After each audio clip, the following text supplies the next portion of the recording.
안녕하세요. 오늘 저희가 좀 깊이 파고들 주제는 바로 떡디비입니다. 네, 안녕하세요. 저희가 받은 떡디비, 영육, 활용 전문가 가이드 이 발췌문을 보면서요. 어떤 전문가들한테 이게 진짜 유용할까 한번 알아보려고 합니다. 네, 요즘 데이터 정말 많잖아요. 그렇죠. 이런 시대에 떡디비 같은 도구가 주목받는 건, 어찌 보면 당연한 것 같기도 하고요.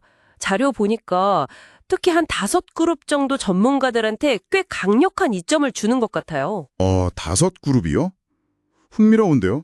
그럼 네, 첫 번째 그룹부터 한번 살펴볼까요? 데이터 과학자, 데이터 분석가, 그리고 머신러닝 엔지니어, 이분들. 네, 맞아요.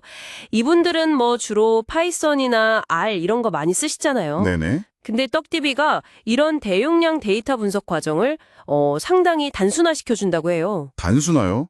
어떤 식으로요? 그러니까 복잡한 설정이나 아니면 큰 비용 부담 없이도 그냥 내 컴퓨터, 로컬 환경에서도 꽤 큰 데이터를 다룰 수 있게 해준다는 거죠. 로컬에서요?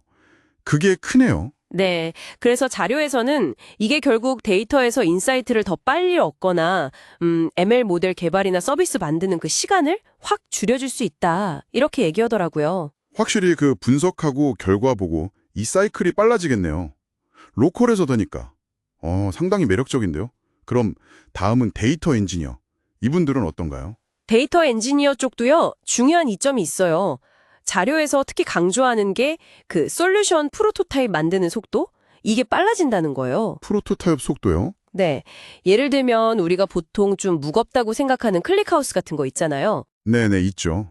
그런 거랑 비교하면 덕디비는 따로 서버 세팅하고 이럴 필요 없이 그냥 개발 환경에 바로 붙여서 쓸 수 있으니까 그 초기 시간 있잖아요. 그걸 확 줄여준다는 거죠.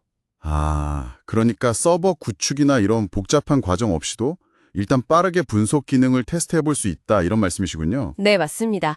개발 초기 단계에서는 정말 유용하겠죠. 그렇겠네요.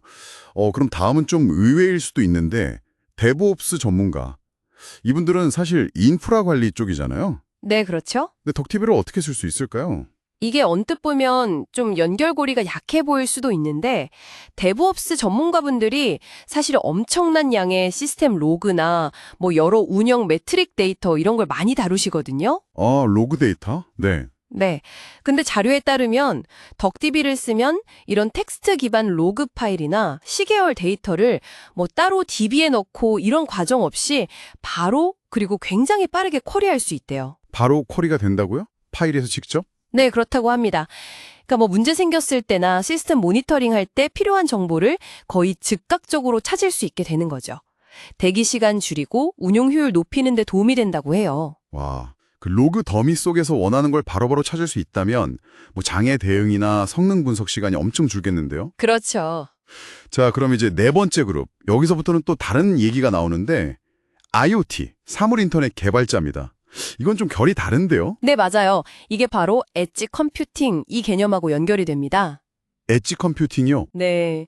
IoT 기기들은 아시다시피 CPU 성능이나 메모리, 저장 공간 이런 게 엄청 제한적이잖아요. 네, 그렇죠. 자원이 부족하죠. 근데 자료에서 강조하는 게 덕디비는 이런 저사양 환경에서도 머신러닝 모델 돌리거나 데이터 분석하는 이런 좀 복잡한 작업을 하드웨어에 큰 부담 없이 그러면서도 빠르고 안정적으로 할 수 있게 해준다는 거예요.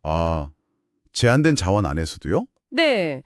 그러니까 굳이 클라우드로 데이터를 다 보내지 않고 그 기기 자체에서 어느 정도 지능적인 처리가 가능해진다 이런 거죠. 이야, 그건 정말 핵심인데요. 특히 클라우드 연결이 좀 불안정하거나 아니면 로컬에서 빠른 처리가 꼭 필요한 그런 엣지 환경에는 정말 딱이겠네요. 네, 그렇죠. 자, 그럼 마지막 그룹입니다.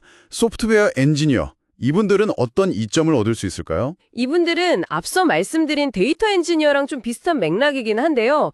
특히 애플리케이션 개발 과정 자체에 좀 더 초점을 맞춰볼 수 있어요. 개발 과정이에요? 네. 자료를 보면 그 복잡한 데이터베이스 설정이나 관리하고 이런 데 드는 시간을 좀 아끼고 개발 중인 웹앱이나 서비스의 그 핵심 로직 있잖아요. 거기에 더 집중할 수 있게 해준다고 해요. 개발 생산성이 높아지는 거군요. 그렇죠. 빠른 프로토타이핑은 당연하고 나중에 최종 애플리케이션에 그냥 내장해서 쓰기도 편하다는 장점도 있고요. 그렇군요.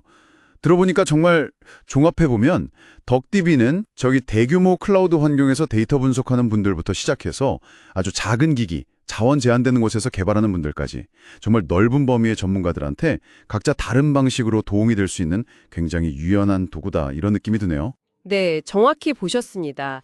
여기서 진짜 주목할 만한 점이 바로 그 적응성인 것 같아요. 적응성이요. 네, 정말 다양한 기술적 요구사항이나 데이터 처리 규모, 뭐 이런 거에 맞춰서 효과적으로 쓰일 수 있다는 거. 이게 단순히 기술적인 장점만은 아닌 것 같고, 우리가 데이터를 다루는 방식 자체에 대해서 좀 생각할 거리를 던져주는 것 같아요. 데이터를 다루는 방식 자체에 대한 질문이라 네. 그래서 리스너님께 마지막으로 한번 여쭤보고 싶은 질문이 이거예요. 오늘 저희가 살펴본 이런 덕디비의 다양한 적용 사례들을 한번 생각해 보시면서, 지금 리스너님께서 하고 계신 업무나 아니면 관심 있는 분야의 어떤 특정 과제 중에서 혹시 이 기술을 통해서 좀 더 효율적으로 만들거나 아니면 뭔가 새로운 가능성을 열 수 있는 부분이 없을까 한번 상상해 보시면 어떨까요? 네. 꽤 흥미로운 고민이 될 것 같습니다.